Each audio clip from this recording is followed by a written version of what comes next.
Well, hey, welcome to another fabulous kitchen sink microscopy. I'm Eric Rosenblatt, and hey, we'd love it if you'd like and share and subscribe to the channel and ring the little bell if you want notifications. All that stuff definitely helps. Yeah. Yeah, me, Casey, you, viewer, you, subscribe. Mm. Mm. Uh, we write music with more sophisticated lyrics than that, or none at all. But you can hear some of that at the end. At the end. Yeah, no. At the end. Where the red bar is like, yeah, that's where you'll find bits of the song. So stick around. It's gonna be Swass. Swasticker. It's an inside joke we were just talking about. What do you want to talk about? Well, I think it's been a little while since we've done a lightning round, so maybe that's a good idea. Whoa, a lightning round. Lightning round? Hell yeah! Those are the best. So, what number is this one? 16, 17. I don't know. It could G9. Be yeah. A4 B0. Like, who knows? Yeah, we've done so many and we've been at it for a while.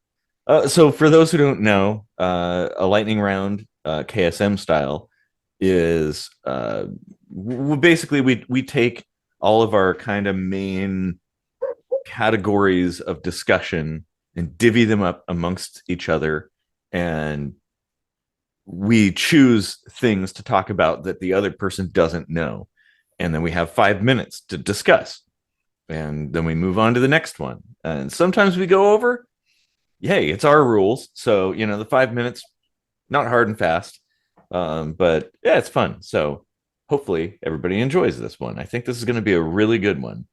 Well, at least based on the fact that they never suck. Yeah, I know. Well, and lightning rounds are kind of breeding grounds for episodes. Like, so many good ideas come out of this. So anything that you enjoy here, you're likely to see it become an episode in the future, like a full discussion. Maybe we might even have a guest on to talk about whatever it is. So yeah. All right. Well, okay. So I guess we'll get into it. Begin the party. Yeah. Let's get this party started. Yeah. Come deep sink dive. Oh. Who the KSM's the best. Oh. Y'all ready for this?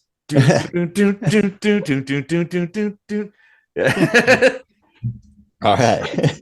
So the first category is going to be public health and safety. And that's you. It is I. Yes. 'Tis. Yeah. So hit me with it. Yes. The topic, if you have the counter ready. And I am prepared for that. Timer. Yes, the timer. Bean counter, whatever. Yeah. Cold weather myths. Ooh. Huh. Well, maybe give me an example of something so that, know. I was thinking, like being about Christmas time, roughly, cold and flu season, right? And freezing pipes and things like that. Like there's things that happen when it gets cold, but then there's also like the myth that you can catch a cold from being cold. Yeah, just because they share the same name in colloquial English doesn't mean they're the same thing. And maybe you might feel cold or something like that. Yeah. Well, yeah, because I mean, nowadays we know that it's viral, um, not the video version, but Yeah. yeah, like there's a virus behind it. Now, maybe I feel like there might be some truth I to was some just going to say extent. that. Yeah. Yeah, like a bit behind this like old wives' tale kind of cultural thing that like, oh, you better bundle up, otherwise you're gonna catch a cold. Well, if you're cold, like shivering and not warm, I mean, your immune system could diminish enough that you might be more likely to become sick. It does. So, Yeah. And that's more of the mouthful. I think that's kind of where this old wives' tale originated, probably, is that mhm. nugget of truth that, like, as with anything, if you're stressed out at work, you're more likely to catch a cold. But Yeah, it's just this correlation between the words, I think, that makes it feel like, well, everyone just kind of assumes it, whether they know they are or not. Like, that's how deep it goes. You well, know? yeah, and I guess another factor too. It's this kind of um, people look at things and the, there's an association between like the big picture elements. Like, okay, it's winter, it's cold, people get sick during this time more often. So it must be the cold, right? Well, what if it's not? What if it's the sunlight? Days are shorter. There's a lot more cloud cover. You don't get vitamin D, and vitamin D, like that's one of those kinds of myths, right? Like people are all about vitamin C and stuff. Like, oh, well, that'll keep you healthy and keep you from getting sick. No, vitamin D is the thing. That is the best thing you could have in your body. And like when the days are long and it's sunny all the time, you're getting all kinds of vitamin D. So you're more protected against those things and more able to fight them off. Wintertime, well, you're indoors all the time. You're not exposed to the sun. You're not getting vitamin D. Most people don't take supplements. So, well, you're going to get sicker more often. It just makes sense. Well, you know why that is, like in the nugget of truth sense, is like vitamin C, you just piss it out. Like it's Mm-hmm. water soluble. It comes and goes, Yeah. and it will ebb and flow, but that's not really, probably not even really correlating with any kind of weaknesses you're feeling or anything.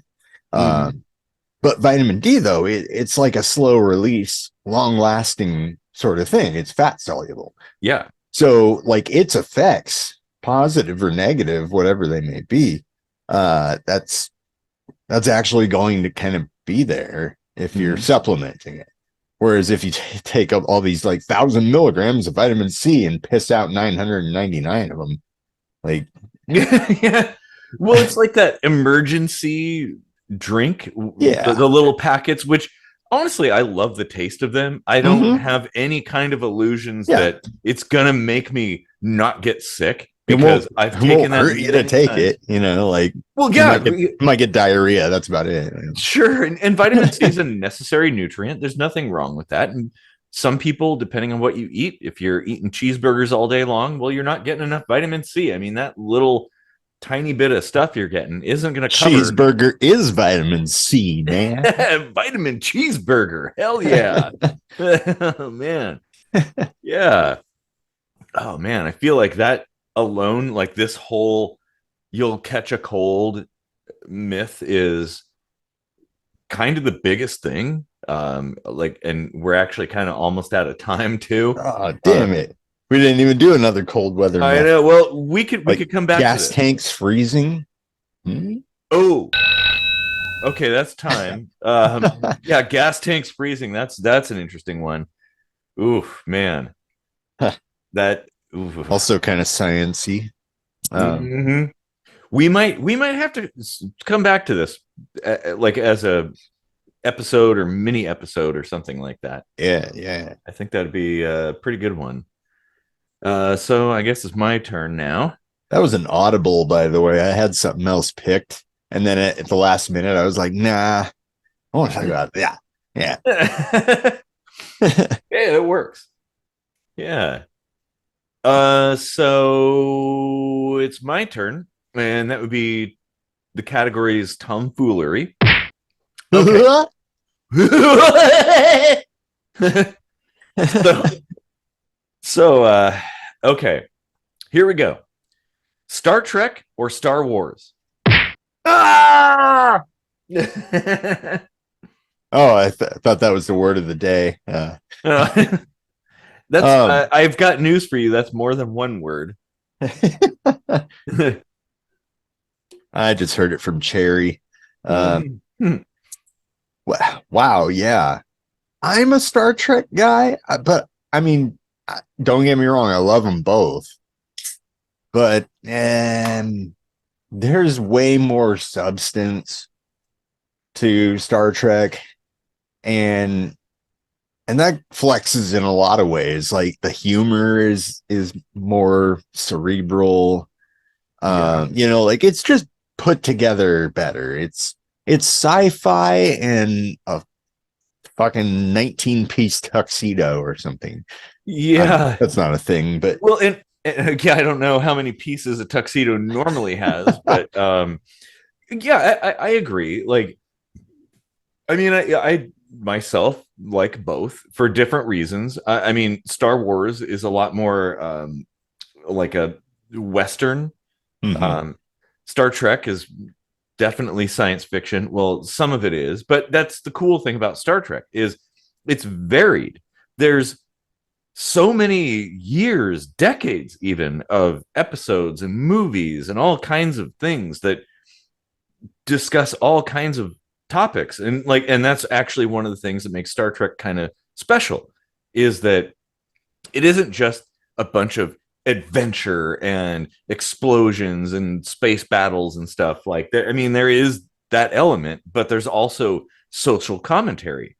There's an introspective element to Star Trek that I really love. Um, like not every episode is good, just like not every Star Wars movie is good.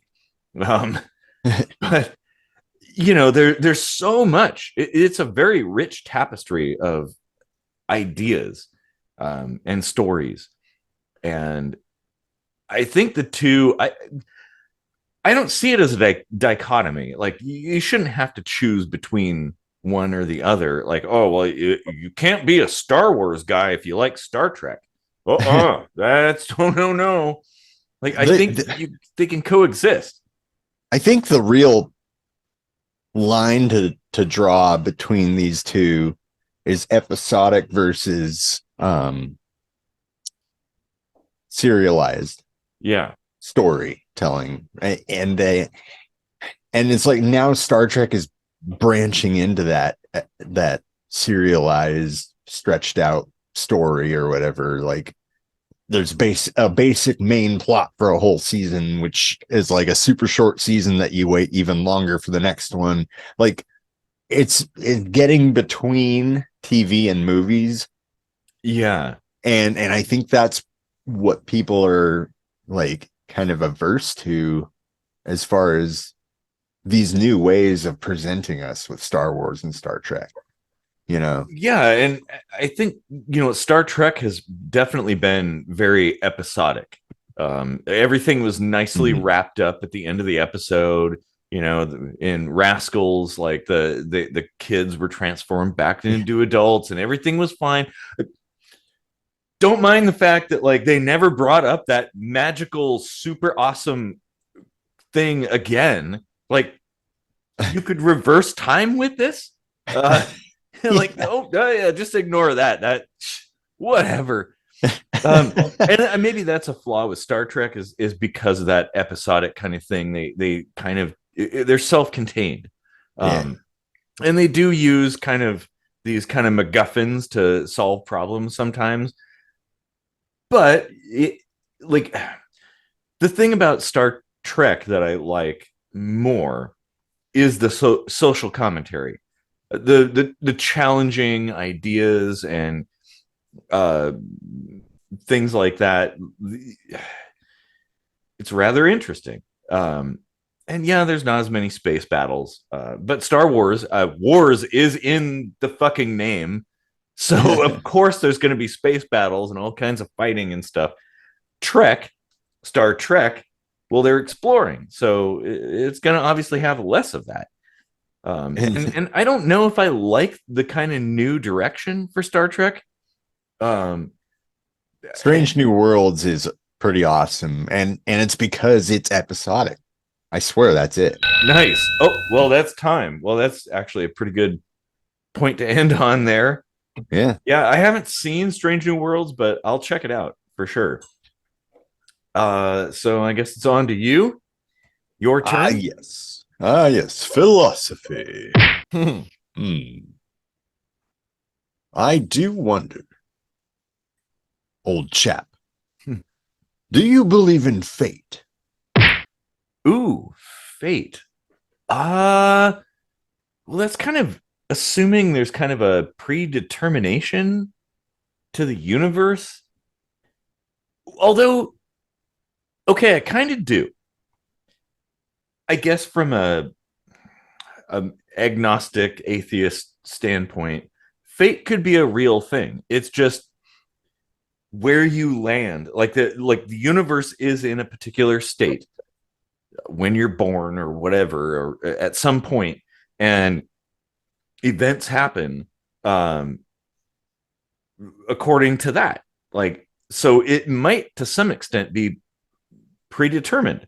Like your reactions to things, the environment you grew up in molds you and turns you into a particular person, causes you to make a particular decision, or maybe you're more likely to make a particular decision. I don't think that Yeah. it's a given that you would, um but and the conditions that exist when you make that decision determine the outcome.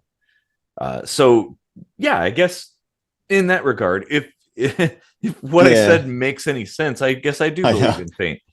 Yeah, it's kind of a deep topic when you think about it. But like I see it similarly, but from kind of another angle. And that's like, maybe it's just this feeling that we have that this thing happening or this decision being made or whatever, this moment of fate, is just you being like, oh, you know what, that if that happened, my future would be so bright. Like you retroactively then Uh-huh. justify the forward looking feeling of Or fate, you know? or retroactively kind of explain how it came into Mm-hmm. being. Mm-hmm. Mm-hmm.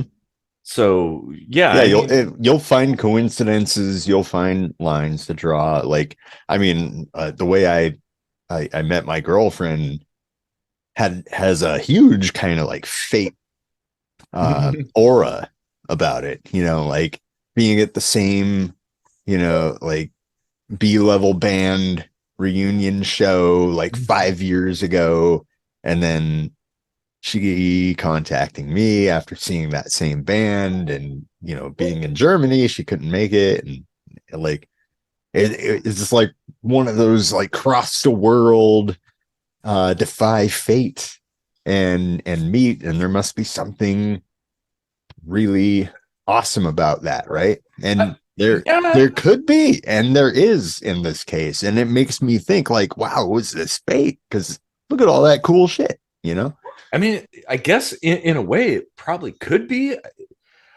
and you can have a lot of different fates in life, and Well, and sure. one leads to the next. So like, yeah, it is kind of fate, right? Yeah, I mean, the world, our lives are full of remarkable coincidences, and just like, if you turned left instead of right at this one time, like your whole world would be different. Your life would have played out entirely differently. Like if you sent an email or something like that, it like your life would be entirely different. But I mean, our lives are built on heaps of those things. Yeah. And so, yeah, looking back, it's really easy to trace the line between all of the coincidences and say, oh, well, yeah, it must have been predestined. It's destiny. Well, probably not. Um, because, well, we can't look forward in that regard. Like we can only look backward. So that seems like a little bit of a flaw in that kind of way of thinking, I guess. But that's not to say, like I do kind of believe in the cosmos, kind of, the stars aligning, people's energy sort of intertwining in ways that bring them together for the right, the right reasons at the right time, things like that. I think that's possible. Yeah. Um, There's a great Megadeth lyric. Um, Time can only be understood in reverse, but must be lived forwards. yeah, And it's like that's actually really poignant. yeah, it is. Oh man, wow, that's heavy, Yeah. dude. I like that. Yeah, it's kind of easy to like think back and implant this instance that we just knew what to do. Like Yeah, yeah. and that's time. Yeah, And these that's a fucking dogs are really barking like it's almost like they're rapping. Like there's a rhythm to it. the Like back dogs. and forth, back and forth. Like Ruh, ruh, ruh, ruh, oh ruh, ruh. Dooch, dooch, dooch, dooch. Oh, now I'm gonna have to make a song about that. too bad DMX is dead now, or we could get him to be like, dog, and like just have What? like sample it over and over again. What?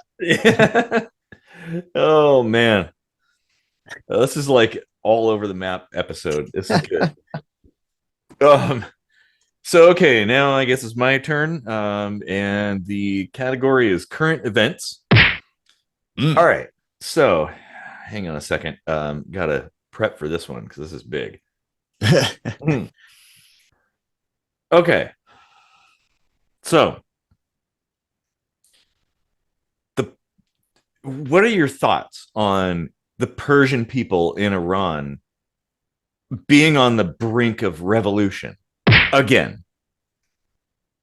um, I haven't followed it a whole lot, but I've been seeing stuff like um a women's basketball team in Iran like taking a picture and collectively defying the whole religious schema around wearing the hijab, Mm-hmm. and you could see all their hair and the differences in their hair and stuff, and it's like that was such a beautiful picture to Yeah. look at. Like it's just hair and just women, but they have had to hide it for so long that there's almost that like maybe breasts are only so alluring because we're always covering them kind of Yeah. attraction there, That's a good point. Yeah. I mean, it's really inspiring to me to see people kind of come into their own and defy a system of control. Like there are so many videos of people, like there's a bonfire in the middle of an intersection, and everybody, like all the women are burning their hijabs, and people are singing and dancing and walking in the street and chanting, and they're saying death to the leader, Khomeini. um like, so this is serious, and not only that, but they're facing total persecution, like arrest and beatings from the morality police, which presumably have been disbanded. They say they have been, but probably not. And lots of people have been executed, because they're defying this kind of thing. And I'm like, man, that takes balls of steel to do that. To, like, the odds are that you could be caught and then put to death for these reasons, yet people are still fighting, and I think it's a worthy cause.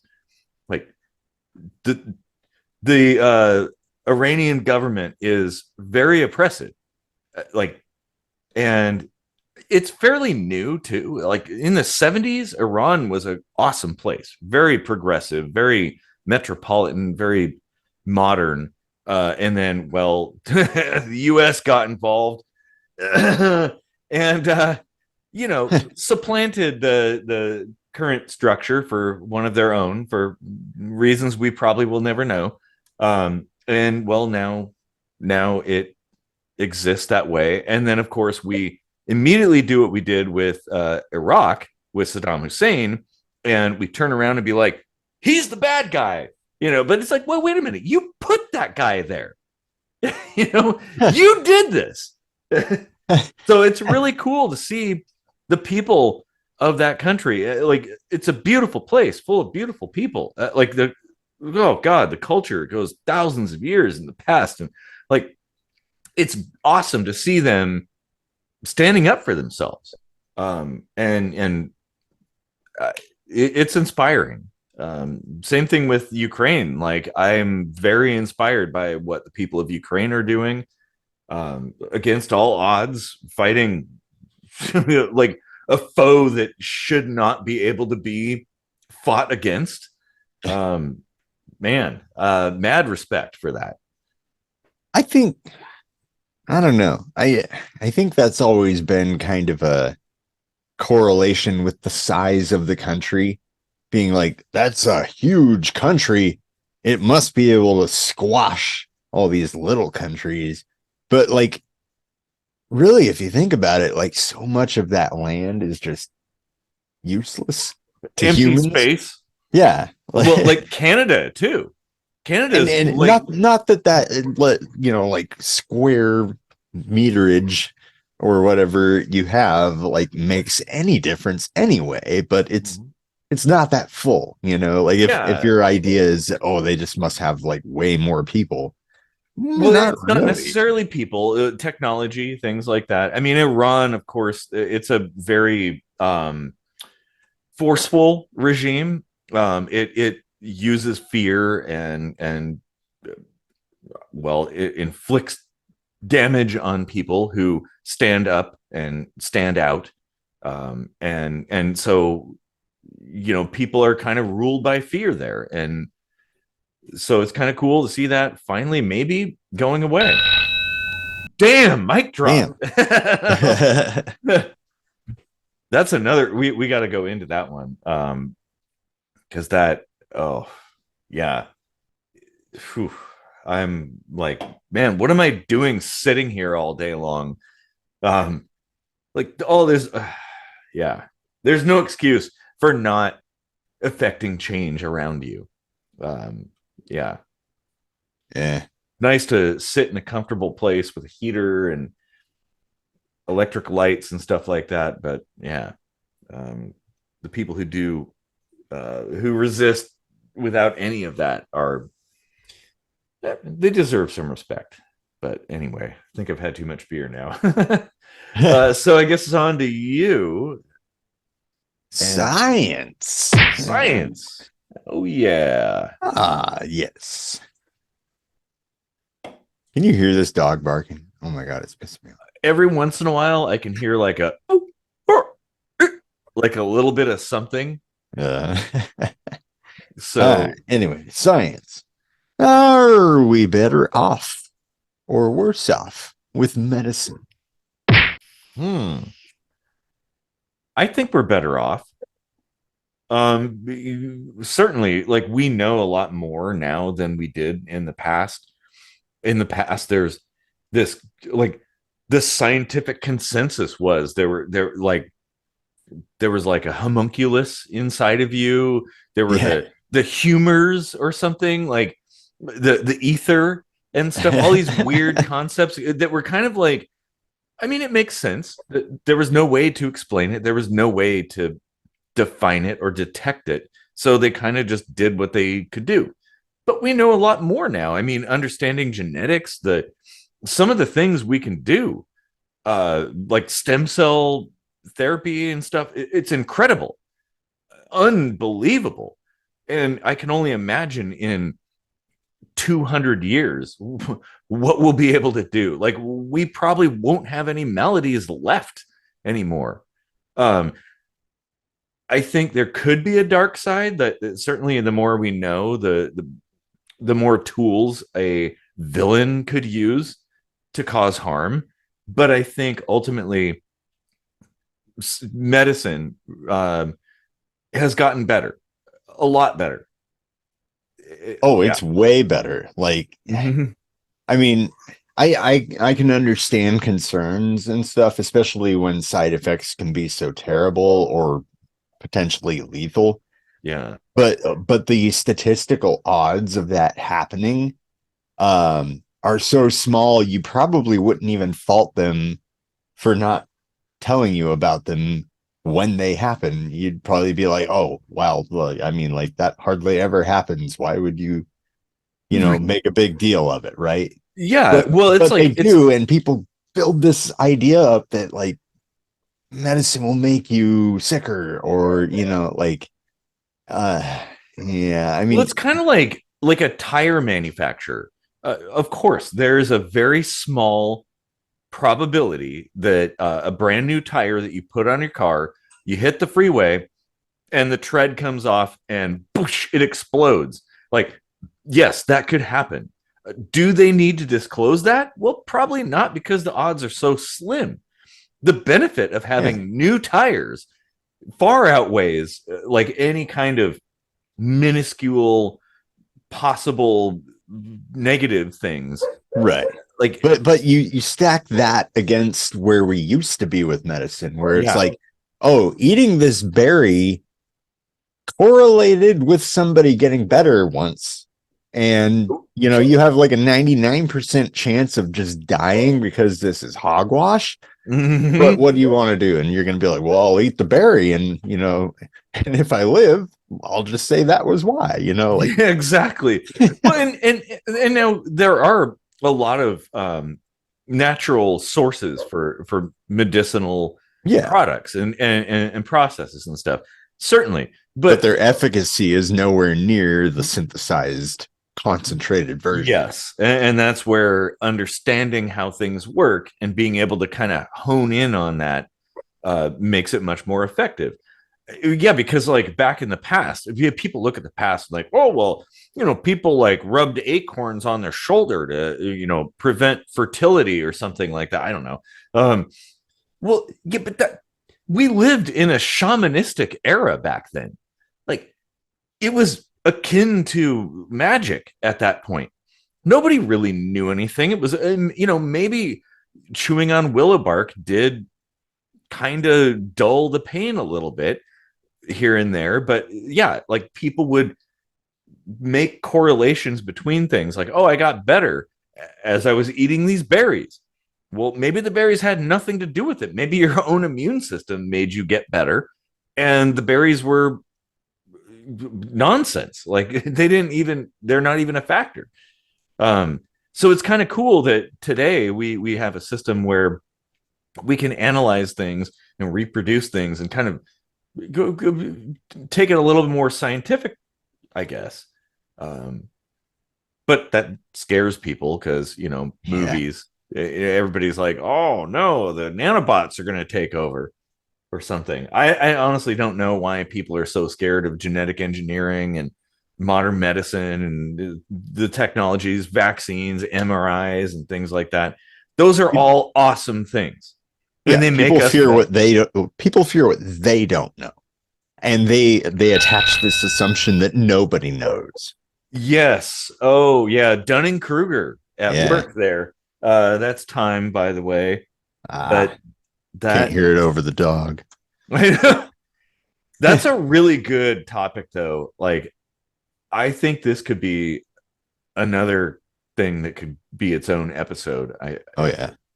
Like, we could go on and on about this. Um, and I mean, we've kind of touched on similar things in the past. Yeah. Um, Yeah, we had the naturopathic versus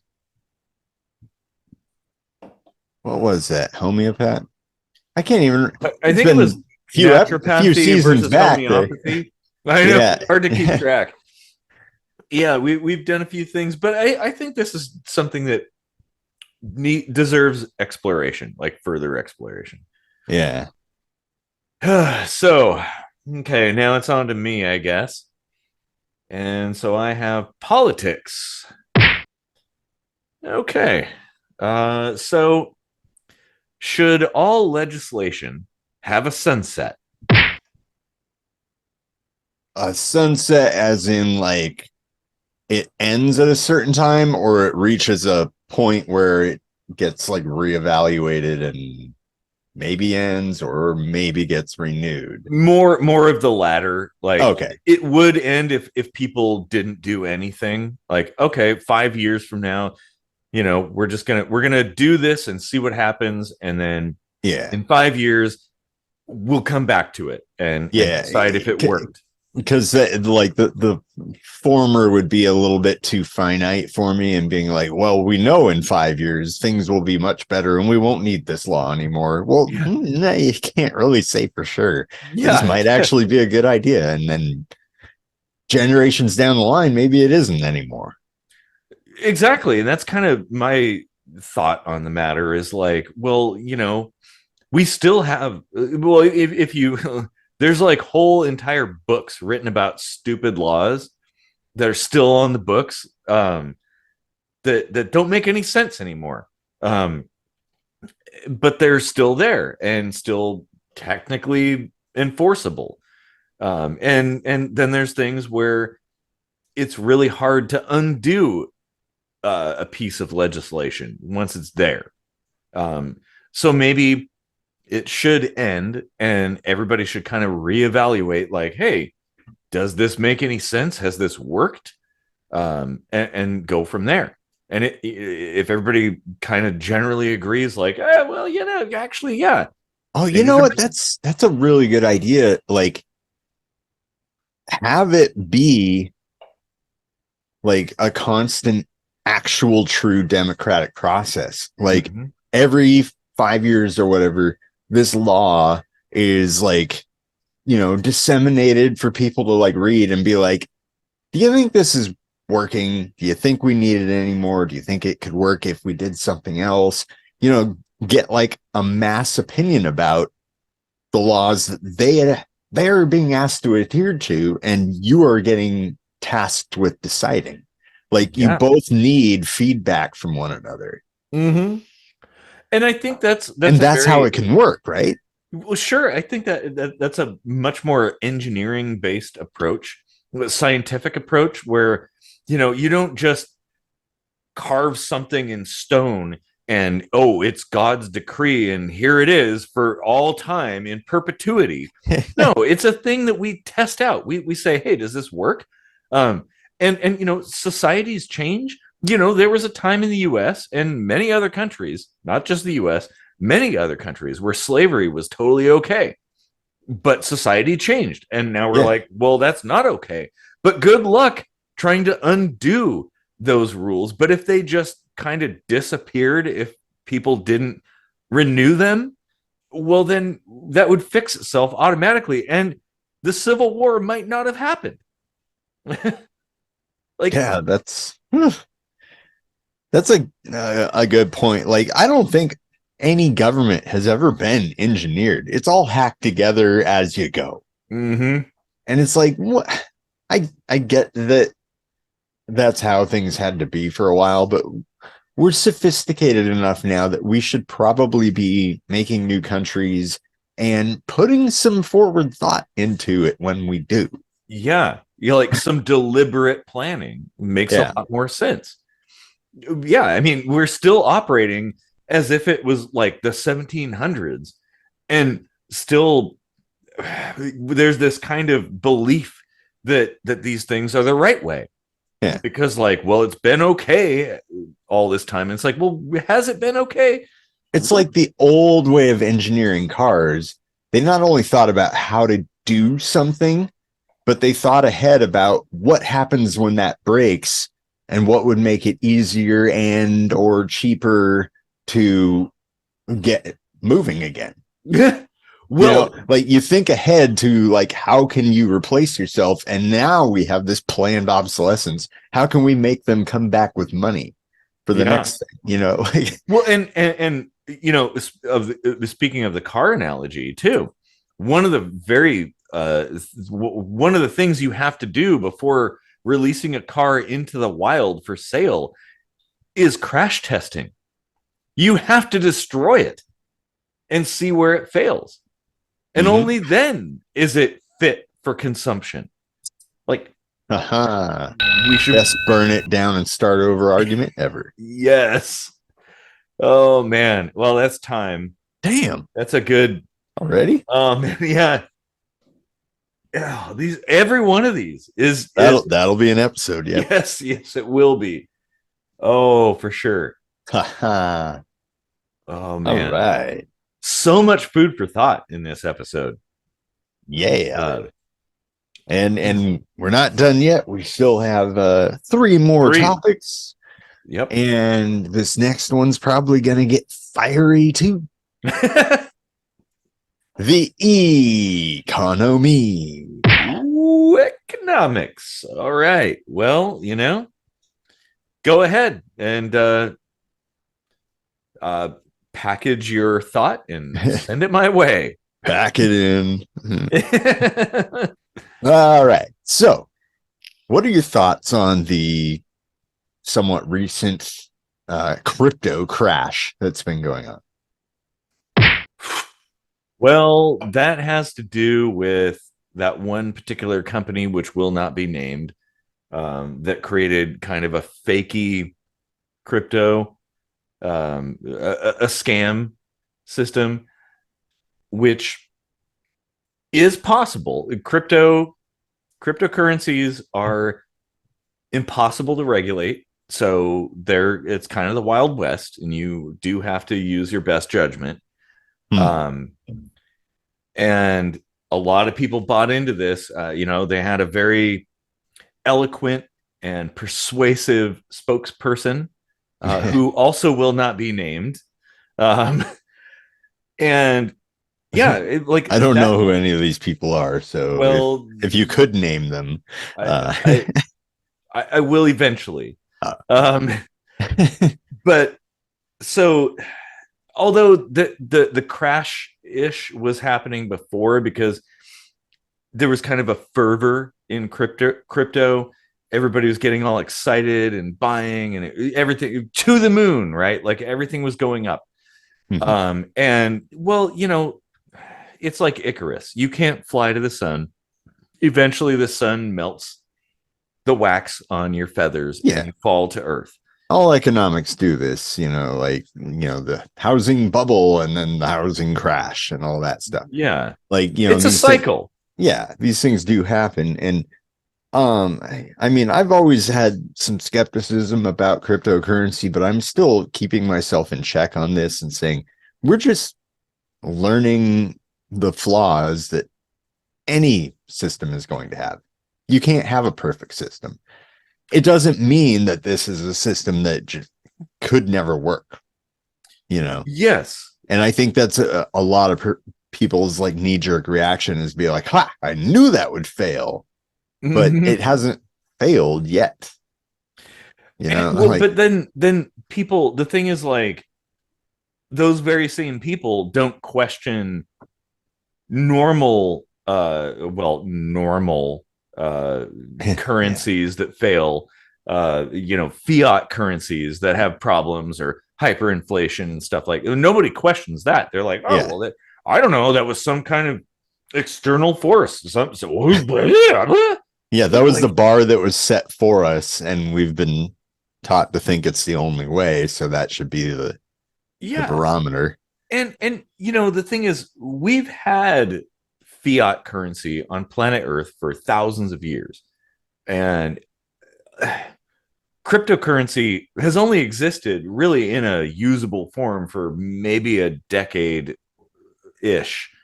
So I mean, it's a little early to say, oh, crypto, it's obviously flawed. Like, no, crypto is, honestly, if you know about how things work, things like NFTs, cryptocurrency and stuff, this is the thing that will liberate humankind if we do it right. It has the potential to do that. Fiat currencies definitely don't. They are the exact way. Like, if you want to enslave a populace of a planet, fiat currencies are an excellent way to do that. So I think crypto, yes, it flawed for sure. Um, but it's new. Like it's only been on the scene for a short time. Like we got to give it a chance. And I mean, what's the alternative? Bowing to the gods of money? Like, oh yeah, oh, our overlords, like, oh, please bestow on us riches. Oh, God help me. Like, you think that's a better choice? I mean, yeah, there's probably something beyond what currently exists in the crypto world, but we have to like play it through to find that, to discover it. We're never going to do that if we just kind of, well, I guess I'm going back to the dollar, I guess. Like, no, no. Oh, we're never gonna survive unless we use a little crypto. Mm. Oh man, Seal. Love that guy. Love that song too. Oh my god. Crazy, right? Isn't that the song Yeah. title? Yeah. Mm-hmm. Alanis Morissette did a good version of it. Oh yeah. That's time, by the way. Yeah. Yeah, the Alanis Morissette version was great. Oh yeah, I dated a girl that looked exactly like Alanis Morissette. Huh. Anyway, I digress. Um, oh, so man, that I think that particular topic deserves a lot more discussion. Um, yeah. So let's see. I think it's on to me. We're at the penultimate topic: conspiracies. Aha. Yeah. Aha. Hmm. That's the word they want you to use. Exactly. Okay, so huh. So why were the JFK files classified for so long, and why are some parts still not public today? Oh my god. I would love to do a whole episode on this like already. Mhm. That's one I've actually had in the back of my head, like because of all the conspiracy theories I've ever heard, this is the number one possibility for being absolutely true. Yeah. Like there's in fact, the only thing that makes it a conspiracy theory is that the government like came out and invented the word conspiracy theory for this. To presumably to discredit Yeah. anybody who was questioning the narrative, like the official this is how it went down kind of thing. Like, And if you want to see like the moment of the birth of Big Brother, that's it, you know. oh yeah. Well, the thing is, like, from what I've seen, so there were in 2017, all the files were supposed to be released to the public, free and clear, but they weren't, and they were delayed and delayed and delayed, and then little bits and pieces were released with successive administrations, and like this current administration, as we stand in 2022, released a little bit more, but still held things back because the explanation given was like a national security thing, like, oh, it could Oh, endanger people or something. I'm like, what people? Every single person who was involved in there, who was alive, is dead. Who is going to Castro's be in danger? grandson might hear what was going on back Yeah, then. like, so it does kind of bring up this idea that, like, well, maybe there was something bigger going on. I mean, my mom, Maybe. yeah, my mom was all about this. Like, she was, I think, in her 20s or something like that when the assassination happened, and she collected news articles and all kinds of papers and documents and stuff like that about this. She was super fascinated with it, and I don't blame her. Like, like Oswald couldn't be the only person. Like, I mean, if you look at the details and Ruby killing Oswald too, randomly, just randomly shooting a dude, like there's something else going on there. And people have all these kind of explanations like, oh, it was this mafia thing or something. Well, if it was a mafia thing, well, why is it still classified? They would just be like, Right. oh, it's a fucking mafia, right? Like, it was a mafia hit. They didn't like what he was doing or something. So why is it still secret? It's 2022. This happened in the 60s. Like, why? Why is it still secret? What is there to hide?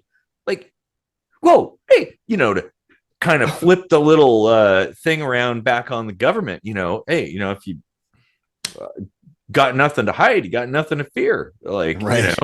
like what are you hiding? What is being hidden?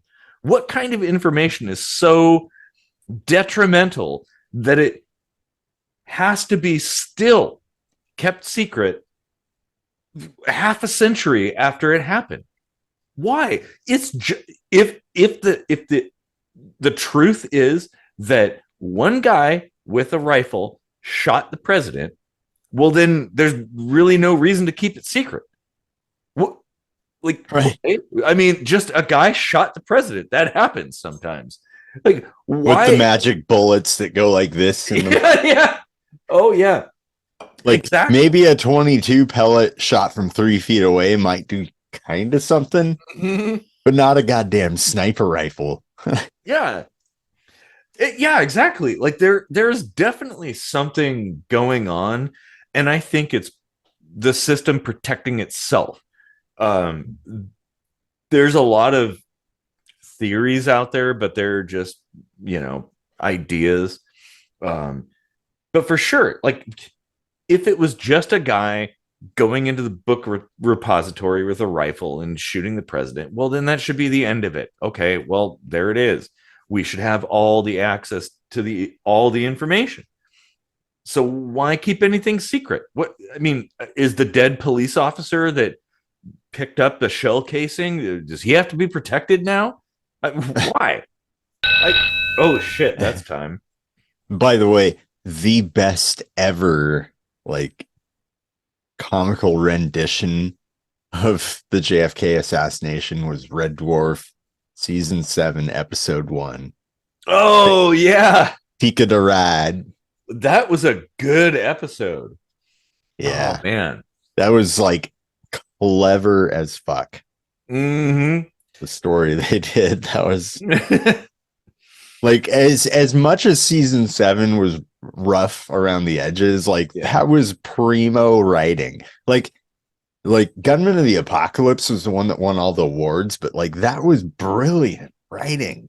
It really was. Yeah. Oh like, man. Like it's easily a top 3 episode for me. I would agree. I think that's the episode where it's like Crichton's who's like this chicken? The second take when he was like, I believe it was the Texas Book Repository. That shit was so good. And golden. What makes it even more like awesome is the fact that it was a British comedy show that did that. Yeah. They weren't even in the US and they were doing a thing about something that happened in the US. Like, that's good. Bravo. Wasn't that where that American king was assassinated? Jeff K. Oh man. Okay, so I think we should probably get on to the last topic, which is going to be a really good one, I think. Hopefully you've looked up a few things. I looked up a bit about this. As of today, it sounded like there was a Supreme Court leaning, I guess, not necessarily a determination, but leaning in favor of allowing a business owner to discriminate uh, against gay people Well, okay, on religious we reasons, should right? okay, so the category is religion, and then we can like explain what we're talking about. And because this is the last one, Yeah. we got a little bit of leeway. We could kind of we'll stop the timer, and then if there's a little bit left over, we can just keep going, because th- I have a lot of thoughts on this one. Yeah. So And we might kind of align on it, but yeah, let's see. mhm. Okay, so do you want to introduce this or should I? Well, I did kind of a long intro already, so why don't you just Oh, give me yeah. your thoughts? Yeah, essentially, basically, there was a same-sex couple that was getting married. And they wanted a web page, and they went to a web design uh, person, I guess, to get their page made, and they refused on religious grounds because they're gay. And well, now there's a lawsuit ensuing and a lots of conversation and everything. So I think we should talk about that. Yeah. Yeah. Um, so on this matter, I feel like behavior like that is bullying, and that's like the one thing I think there's always a justification for stopping. Like, yeah, it's free speech, but it's hateful. Like, it's not helping anybody, and it wouldn't harm you to not be a little whiny bitch about this. So it's like Yeah. on that angle alone, I'm kind of in favor of like suing them to be like, you're, yeah, just get out of here. But but I do see like the problem with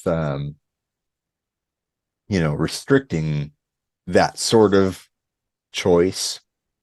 But again, that specific choice is bigotry, and like I I'd rather not see that, or condone it, or like give it a slap on the wrist or anything. It's like, no, you know what? That's not cool. We're more evolved than that. Well, and I definitely agree on principle. Like, I don't think anybody should be um, transgressed upon for whatever, whoever you are, your mind, your body. Like, there's no reason for anybody to be prejudiced against somebody. Um, this particular case, though, I think is a little bit different. Like, okay, so, and I definitely don't think the government has any place in this. This is a societal issue, first and foremost. But that's a whole Well, I suppose we completely should different talk thing. about the religious issue of it. Well, yeah, and that's the thing is like it was predicated on religious grounds. But I just want to kind of like finish my point here. So there's a difference between if you're a cashier at Safeway and there's a product on a shelf that somebody picks up, and let's just say you're a cashier who doesn't like Asian people, right? You have a problem with Asian people, and an Asian person comes with a product that's on the shelf, like a pack of batteries or something, and they just want to buy them. They're already made. It's in a package. All you got to do is ring them up. Well, I think it's very wrong to deny selling that product to that customer. Like, the, Oh yeah. that's absolutely wrong. It's just a thing on a shelf. All you have to do is ring them up. You don't have to interact with them. You don't have to talk to them. You don't have to be their friend.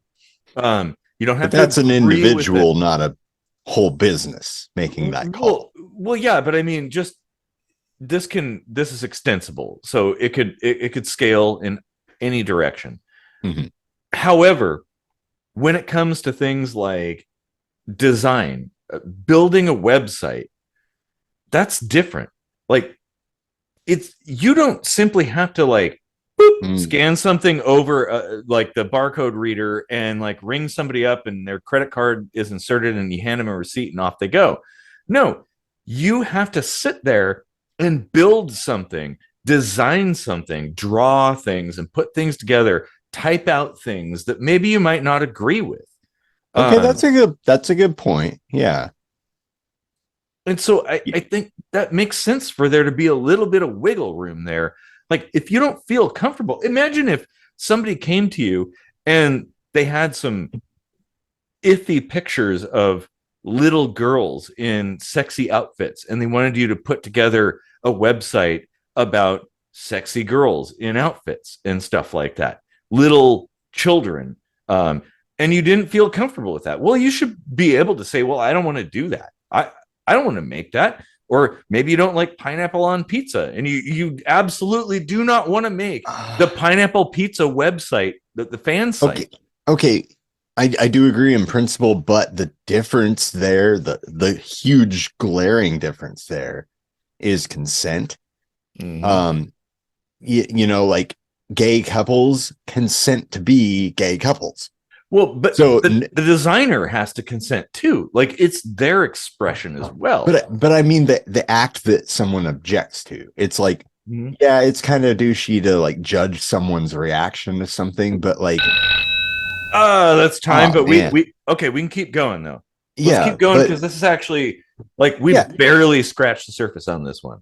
yeah, but to like to be offended by a pedophile versus to be offended by a gay couple, it's like, well, there's something actually bad happening over here. Like Mm-hmm. someone's being taken advantage of.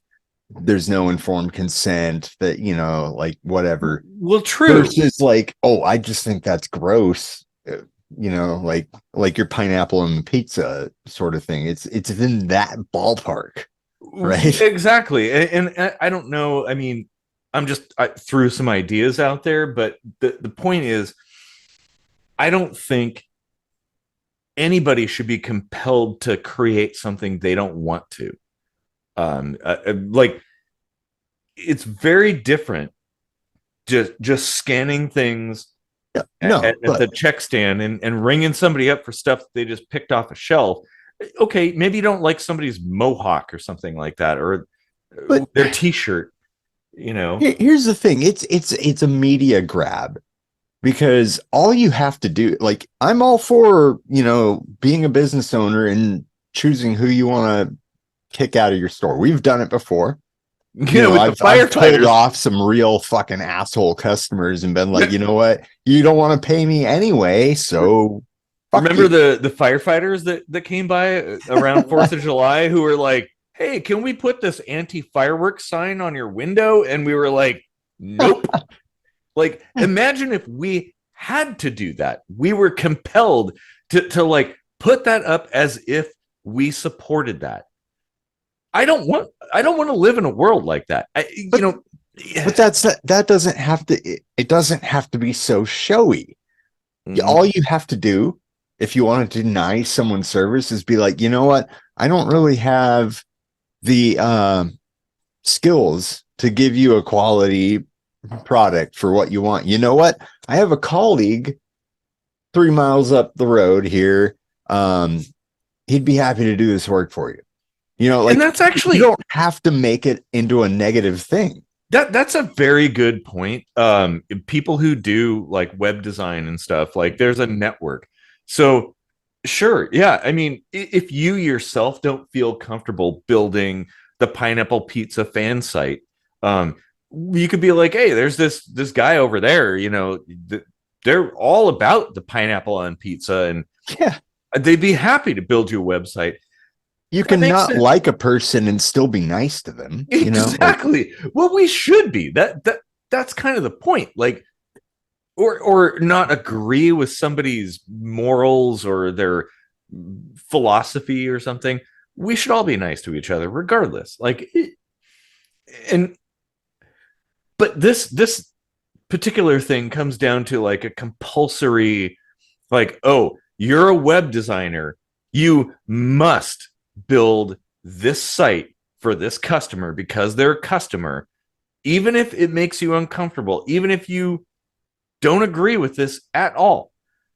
And this could go so many different ways. And I I mean, think, as an employee, though, like you would normally make the argument that you have the choice to work there or not. So, like, yeah, they can't, they, in those situations where it's like you have a job and it's part of the rules in that job, well, you can tell them to take a hike and find a job somewhere else. Like, exactly. that's where I stand on that kind of argument. It's like, yeah, that actually has merit here because that's your values, right? Like you should never Sure. really compromise values. No. I mean, So, there's room to like grow. Uh, mhm. like we should always be attempting to analyze things and ask ourselves the question, like, am I right or am I wrong about this? Yeah. Like, is this correct? What can That's feel evolution. like values though is bigotry. Yeah. Like you can mistake that as a value. Yeah, Like, but I don't think the solution to bigotry is compelling somebody to create a thing for another person, like a craft. Like there's a very sorry, very phlegmy today. There's a big difference between just simply scanning things and ringing somebody up at a register and taking their money and putting things in a bag for them and off you go, versus like actually building a thing. It, it, you know, I can't think of a cogent paradigm right now. I'd Um, rather have a good example. but that's the thing. It's like there's a very big difference between simply selling a pre-made product and then actually building that product to specifications for a person. And I think there should be room for people to decide, well, I don't want to do that. Well, what do you think about the wedding cake issue that kind of kicked off this whole theme of like, legal battles? I kind of feel the same way. Like, okay, here's the thing. This is the thing about me. Like, I disagree. Like, I don't think people should be that bigoted. Like, bigotry is bad. We should not be looking at people and subdividing them based on these really superficial categories. That's wrong. Like, people are much broader and more nuanced than that. However, I don't think we should have a system that compels you, like, you have to create this thing for this person, whatever it is. Doesn't matter how you feel about it, you have to create it. Like, I think that's kind of wrong as well. There probably is something in between. Um, Thinking about when I worked at Kit's Cameras, I worked in the photo lab, and I think you experienced this when you took a roll of film to be developed and printed. Um, if there was any kind of nudity, they would just not print it. Well, Kit's Cameras was different. Um, their policy is, well, if you feel comfortable, you go ahead and print it. If you don't feel comfortable, ask somebody else or whatever. At least process the film and hand it to them and be like, I'm not okay with this like kind of weird vegetable DP kind of thing going on. Like, that's not my thing. I just can't even look at that. So, um, and that was their policy. Like, if as long as it's legal, right? Mhm. If there's nudity or people take porn pictures and stuff like that, yeah, go ahead and print it if you feel comfortable. But if you don't, well, you don't have to. And I think that's fair. If you don't feel comfortable with it, like, the thing is, it's very easy to have our own perspectives and look at people and be like, well, those people are so ignorant and so uh, out of touch and stuff. Well, yeah, maybe, probably, but why are they bad? Like, I don't think that like making somebody who is arachnophobic put their hands in a bottle full of spiders is the right way to make them okay with spiders. Like that's not going to fix the problem. Sometimes it does. There's an Yeah. argument to be made for that, but it's very damaging to do that. Like psychologically, it could be Well, hard to deal with.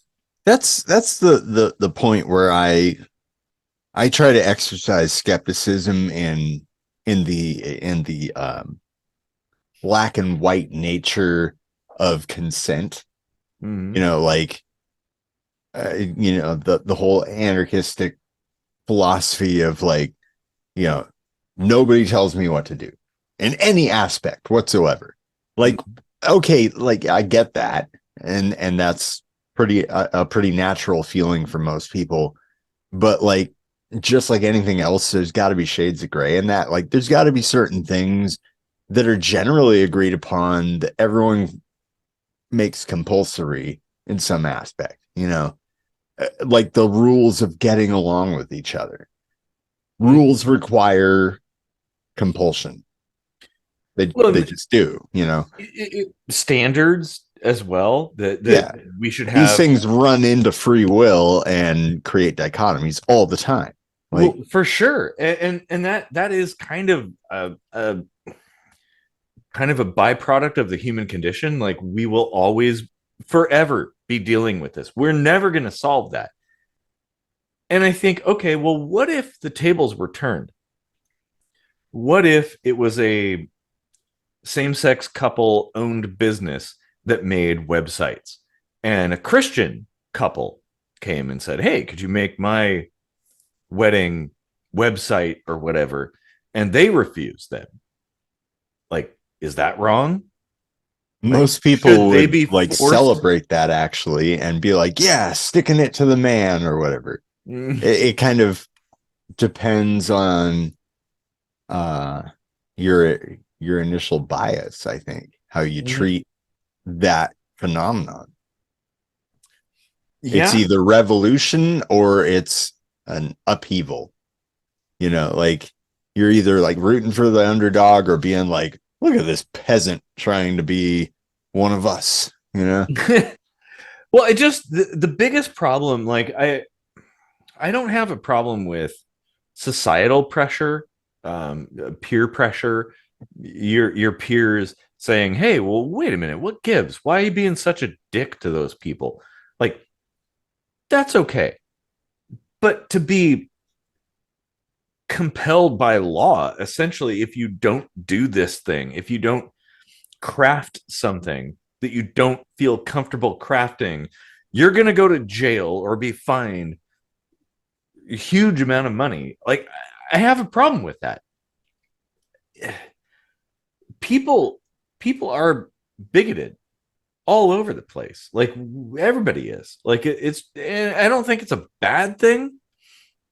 Like inherently I don't think it's bad. Um Prejudice is a normal thing. It's a evolutionary trait that we've Yeah. picked up. Like, we analyze things and Prejudice is important. it If is. if you don't um think ahead on what your decisions might cause and then decide against doing it if it is probably going to be bad, well, then you're not going to do very well in life. Well, yeah, exactly. Is the grass moving because the wind or because there's a tiger in there? Like Yeah. it's better to assume there's a tiger because you're going to survive. Either way, if you assume it's a tiger and it's just the wind, like, well, then no harm, no foul. Um, and that's kind of something that's kept us alive for a long time. But then we also developed critical thinking. So Mm-hmm. we could say the grass is moving. It could be the wind. It could be a tiger. If it's a tiger, I might smell it. No, wait. Am I upwind or downwind? You know, you got to start thinking a little bit. And these things happen in like thirds of a second, right? So it's not Yeah. like you're like, there could be a tiger.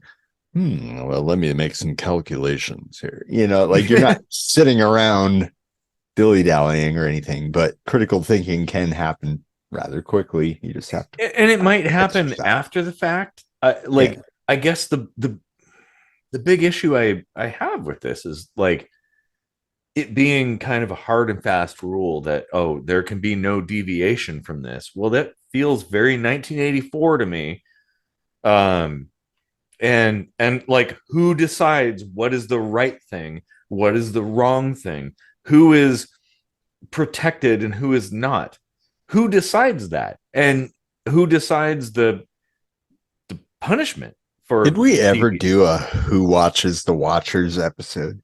I Like, don't know if we did. We brought that up, but we should.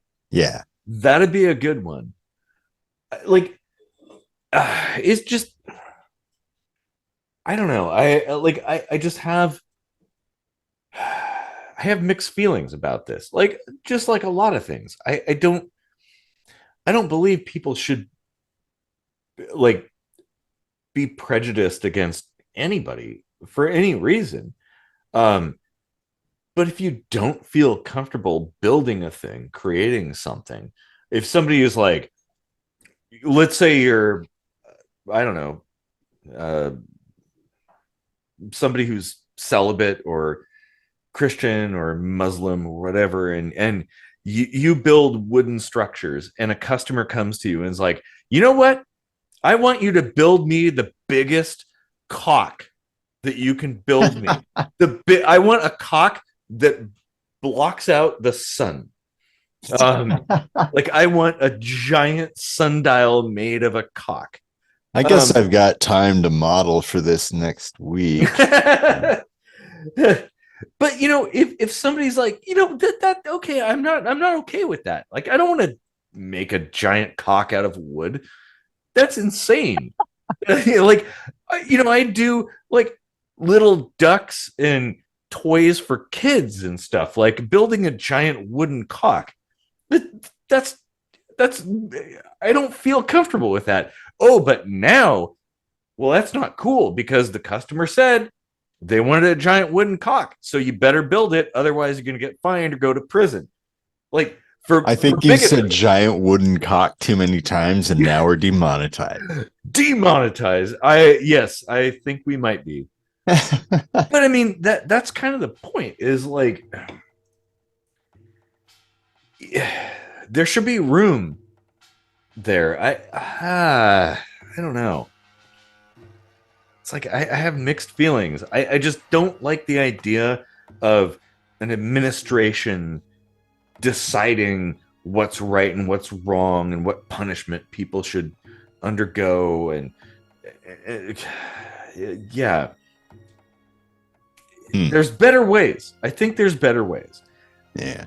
Forgiveness, grace, and well, looking back after the fact Well, does that's help. a good segue to a point I'd like to make, but I think we should make it after a word from your local sponsors.